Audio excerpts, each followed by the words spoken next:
Welcome to It's Wine, everybody. Today we're going to be reviewing two wines that you can find at your local grocery store. Brittany, what are they? Those will be Chardonnays. Alrighty, two Chardonnays coming right up.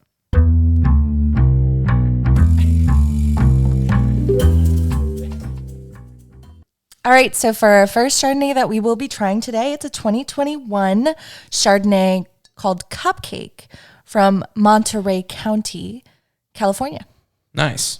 I've got a 2021 Chardonnay from Washington State called Chateau Saint Michel.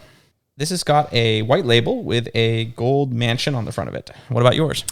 I would say it's interesting. It has like this flowery, planty kind of vibe, but it has a cupcake at the top. So it definitely looks like a dessert in a bottle kind of thing. Hi. Hi, buddy. And, you know, these cupcake wines, I see them everywhere. So I feel like anybody could find these for sure.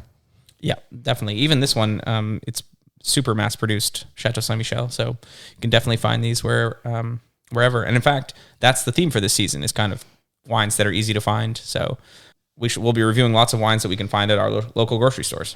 Yeah, so let's dig in. Let's do it. I got it.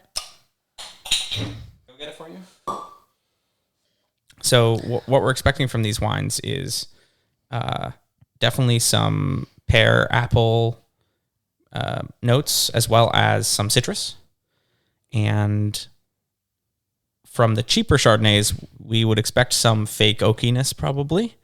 Right, some elements of creamy, oaky, vanilla, maybe even a little nutty too. Yeah, baking spices, yeah. But you can kind of tell the difference between artificial and non in terms of tasting wine.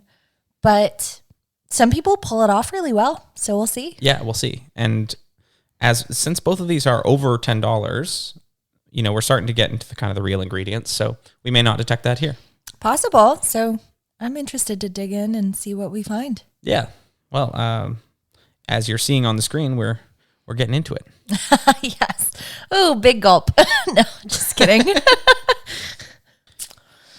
So, Cyrus, with the cupcake journey that we just had, I would say for tasting notes, I definitely got very lemony, creamy, desserty, sort of syrupy, but a light syrup. It's almost like you put more water with the sugar so that it's a little more For sure. watery, but definitely lemon, almost candy apple. Yep. I think I got, but not really oaky. Yeah, I got some of the oakiness was that vanilla, those baking spices, and definitely, like you said, candy apple, sugar, sweetness. There was like a cloying kind of aftertaste. So we made a rookie mistake and gave ourselves some pretty big pours, and so we had to kind of finish them before moving on to the next wine, because, you know, we're not going to leave wine in the glass. That's a travesty. Absolutely. And yeah, that kind of finishing the wine, I was like, there's something cloying, kind of artificial about it, that I think might be wood chips or fake oak kind of. I would say, in general, and this is not to be mean, it's almost kind of like cleaning solution. Like, Tell me more. I think the combination of it being so alcoholic, just when you take a sip, it's very strong in terms of alcohol. And there's that deep, like, acidity to it. And it's very strong.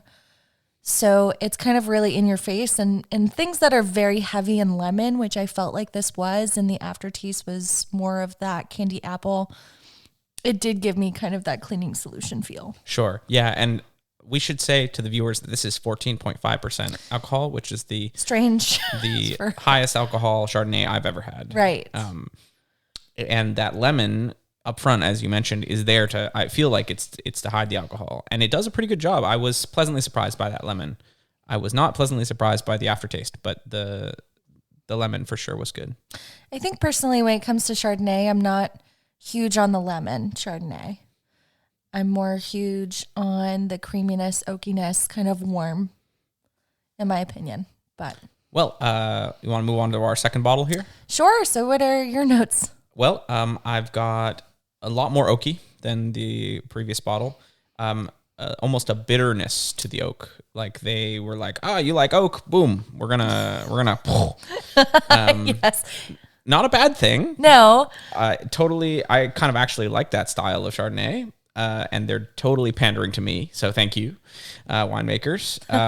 Vanilla, baking spice, cedar, almost like. It's almost like they threw wood chips in. Mm-hmm. Also, yep. And they were like, we're gonna hammer on the oak because people like that, and that's great, and I like that. So Right. Thank you. We've got a lot more apple and pear, especially pear on the front end, which kind of I was expecting from a Chardonnay, and that's what they gave me. So thank you. And honestly, I enjoyed it a lot more than the other one, even though it was only a couple dollars more. $2 more. Yeah, I almost wish we tried the other one before the cupcake, just because of its quality being very mellow. Yeah. And then going into such an extreme taste with the cupcake, which isn't bad. It's just totally two different vibes. Yes. Different styles for sure. I would take the cupcake on a fun picnic with the girls eating actual cupcakes and having cupcake wine. Yes. You know, that feels like the vibe to me. Whereas the other one is a little more sophisticated, where you would take it to a dinner. Now, Brittany, what are you thinking price-wise? What would you pay for these? Well, when it comes to the cupcake, I mean, it's very interesting and it's fun.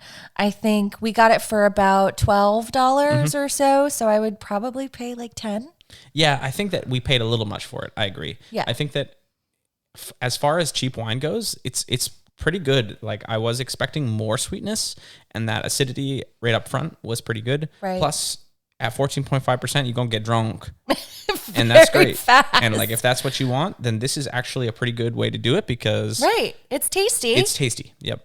And it's fun. So I don't think it's terrible. Pleasantly I think surprised, but I do think we overpaid slightly. just slightly. What about our second wine? I thought that I would pay more. So we paid, I think, 13 for this, and I think I would pay more. Interesting. It. I think at 15. I don't think it's a $20 wine, but I think this is pretty good value for money. I would somewhat agree, although I think what we paid was pretty fair, in my opinion. Fair enough. Fair. It's fair. Not fair to enough. be snooty, but I think that it was pretty well done for what it is, and where we can get it at our local grocery stores, whenever we want. It's pretty good for its price. Although I definitely would not pay $20 for it. Yeah, I think I'm biased because this style of Chardonnay, where it's like, you like oak, we're going to hit you with it, is kind of, that's me. So it tugged at your heartstrings. Yeah, so I'm like, oh yeah, I'll pay a little more for that because, my bias showing through. But yeah, Okay. Pretty cool. Well, I think we've had such a fun time with our first episode of the 4th season of checking out these Chardonnays. Sheesh. So thank you for joining us for our journey. Heck yeah, this has been so fun, and we're happy to start a new journey with you all. So, hit us up on the socials, and like we said, let us know about these wines and if you've tried them. Yeah, stay healthy, drink more wine. Take care. How do we end? Happy season 4. Yeah, season 4. We did it. I'm yelling.